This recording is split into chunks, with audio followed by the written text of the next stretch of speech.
ينزل الملائكة بالروح من أمره على من يشاء من عباده أن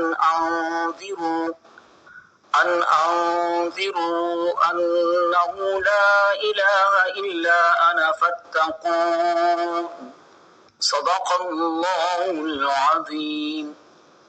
اللہ کا حکم آ پہنچا، سو اے کافرو تم اسے جلدی طلب نہ کرو، اللہ ان چیزوں سے پاک ہے اور بلند و برتر جن کو وہ اس کا شریک قرار دیتے ہیں۔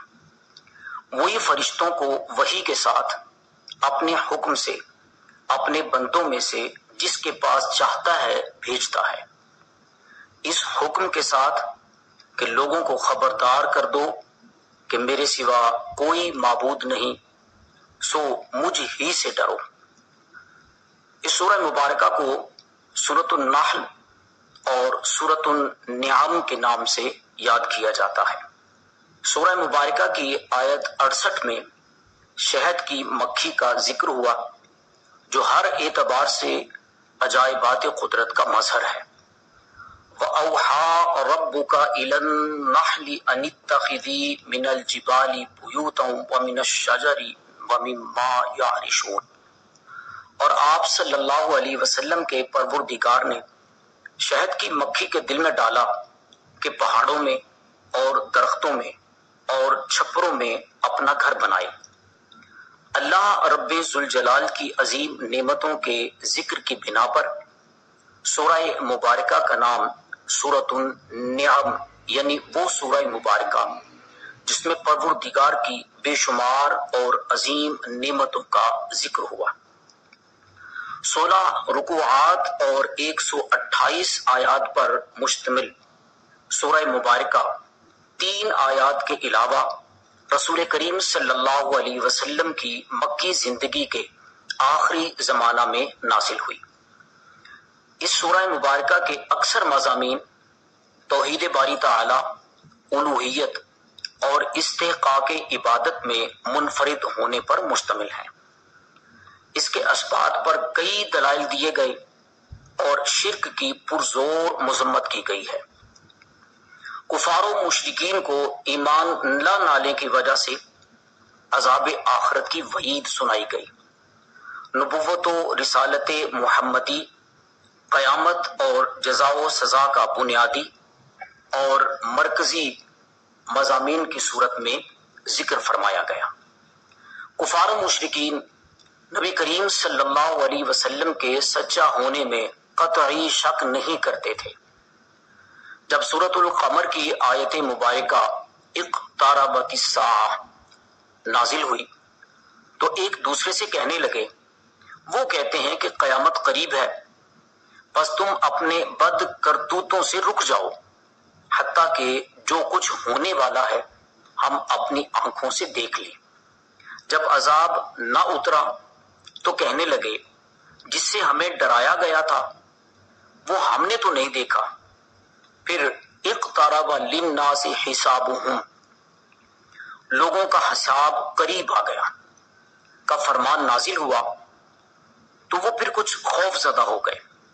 جب کچھ عرصہ گزر گیا تو ازراہ مذاق کہنے لگے، اے محمد صلی اللہ تعالی علیہ وسلم، جس کی آپ ہمیں دھمکی دیتے تھے، جس سے ہمیں ڈراتے تھے، وہ کچھ نظر تو نہیں آیا، اور جو تم کہتے ہو نازل بھی نہیں ہوا۔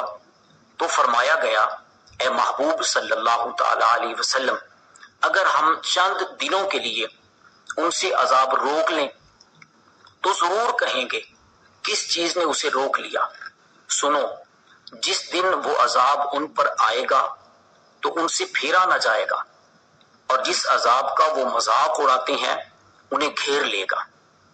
جن باطل خداؤں سے وہ امیدیں وابستہ کیے ہوئے ہیں وہ ان کی کچھ بھی مدد نہ کر سکیں گے۔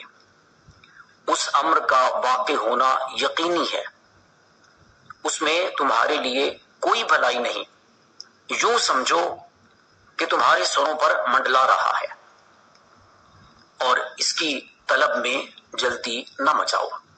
لہذا ناعاقبت اندیشوں سے فرمایا گیا فلا تستعجلوہ، اس کا ایک وقت مقرر کیا گیا ہے، جب وہ آئے گا تو تمہیں ہر طرف سے گھیر لے گا۔ وہ اس سرعت اور تیزی سے آئے گا کہ دو شخص کپڑا کھول رہے ہوں گے، وہ اس کو لپیٹ نہیں سکیں گے۔ کوئی پانی کے حوض پہ کھڑا ہوگا مگر پانی پی نہ سکے گا، لقمہ کسی کے ہاتھ میں ہوگا تو کھا نہ سکے گا۔ وقت کے گزرنے کے ساتھ ساتھ مشرکین کے استہزاء اور کبر و عناد میں اضافہ ہی ہوتا گیا، اور بے باکی اس حد تک بڑھ گئی کہ بولے اللہم ان کان ھذا ھو الحق من عندک فامطر علینا حجارۃ من السماء او ائتنا بعذاب علیم۔ اے اللہ، اگر یہی تیری طرف سے حق ہے تو ہم پر آسمان سے پتھر برسا یا ہم پر کوئی دردناک عذاب لیا۔ نبی کریم صلی اللہ علیہ وسلم کی شان رحمت ہی کا فیضان ہے کہ ان پر عذاب آنے میں تاخیر ہو رہی ہے، اور عذاب کو قیامت تک مؤخر کر دیا گیا ہے۔ دوسرا یہ دعائے مستوی کا اثر بھی ہے کہ آپ کی قوم پر ایسا عذاب نہیں آئے گا جس سے پوری قوم نیست و نابود ہو جائے۔ تیسرا کفار اور اہل ایمان کا مل کر رہنا بھی عذاب الہی کو مؤخر ہونے کا ذریعہ ہے۔ چوتھا اہل ایمان کے استغفار کی برکت بھی، مگر جب عذاب آئے گا تو کوئی بھی اس سے بچ نہیں پائے گا۔ وہ شخص جہاد سے گھیر لے گا، مشرکین کی بتوں سے وابستہ تمام امیدیں خاک میں مل جائیں گی، وہ نہ انہیں بچا سکیں گے، نہ عذاب ٹال سکیں گے، اور نہ ہی سفارش کر سکیں گے، بلکہ انہیں بھی ان کے ساتھ جہنم میں جھونک دیا جائے گا۔ سبحانہ وتعالی عما یشرکون، اللہ تعالی ہر نقص و عیب سے کلیتاً پاک ہے، اس کے یہاں کمال ہی کمال ہے، کسی کمی یا کمزوری کا احتمال تک نہیں۔ ہر وجود اپنے بنانے والے اور پیدا کرنے والے کا محتاج ہوتا ہے، اور جہاں افتقار اور احتیاج ہو وہ اللہ کا شریک کیسے ہو سکتا ہے؟ نبوت و رسالت خاص اللہ تعالیٰ کا فضل ہے، وہ جس پر چاہتا ہے فرما دیتا ہے۔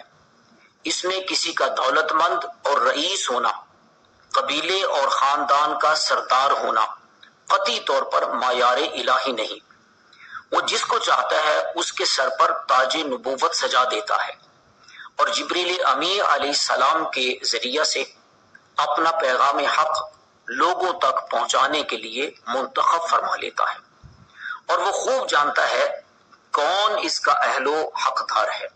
اللہ اعلم حیث یجعل رسالتہ، لوگوں کے ذہن میں تو یہی تھا کہ رئیس اور قبیلے کے سردار کی بات غور سے سنی جاتی ہے، لوگ اس کا چاروں ناچار حکم مانتے ہیں، اس کے حکم کی نافرمانی نہیں کرتے، لیکن انہیں کیا معلوم کہ اللہ کا نبی نہ صرف جسموں پر حکمرانی کرتا ہے بلکہ لوگوں کے دلوں پر بھی اس کا حکم چلتا ہے۔ یلقی الروح من امرہ علی من یشاء من عبادہ لینذر یوم الطلاق، اپنے بندوں میں سے جس پر چاہتا ہے اپنے حکم سے وہی اتارتا ہے تاکہ وہ ملاقات کے دن سے قوم کو ڈرائے۔ نبی آخر الزمان صلی اللہ تعالی علیہ وسلم پر قرآن اس لیے نازل فرمایا گیا تاکہ آپ تمام جہان والوں کو عذاب الہی سے ڈرائیں۔ نزل الفرقان علی عبدہ لیکون للعالمین نذیرا، سو آپ نے ظلمت و گمراہی اور کفر و شرک میں مبتلا انسانیت کو پورے اخلاص کے ساتھ دعوت حق کے ابلاغ کا فریضہ انجام دیا، پیغام الہی سے لوگوں کے دلوں پر دستک دی۔ وحی کی تعلیمات انسانیت کے لیے زندگی کا کام کرتی ہیں۔ اللہ کے نبی کو مشاہدہ حق حاصل ہوتا ہے، وہ قوم کی بدعمالیوں کے سبب سے آنے والے عذاب کو دیکھ رہا ہوتا ہے۔ اس لیے تعلیمات ربانیہ جو وحی کے ذریعہ سے نبی کے دل پر القاء ہوتی ہیں اور نبی قوم کو معارف ربانیہ سے روشناس کروا کے ان کے دلوں کو ظلمت و گمراہی اور کفر و شرک کی نجاستوں سے پاک کر کے اللہ وحدہ لا شریک کے حضور ناز میں جھکا کر عذاب و عطاب الہی سے بچا کر انعام و اکرام خداوندی کی ابدی سعادتوں سے سرفراز کرنے کا ذریعہ بنتا ہے۔ تعلیمات نبوی کی روشنی سے جن نفوس قدسیہ کے دل منور ہوئے، خشیت الہی نے ان کے دلوں سے ہر غم اور خوف کو نکال کر باہر پھینکا اور سینکڑوں مجبور و بے بس خداؤں کی غلامی سے نکل کر معبود برحق اللہ وحدہ لا شریک کی بارگاہ میں سجدہ ریز ہو گئے۔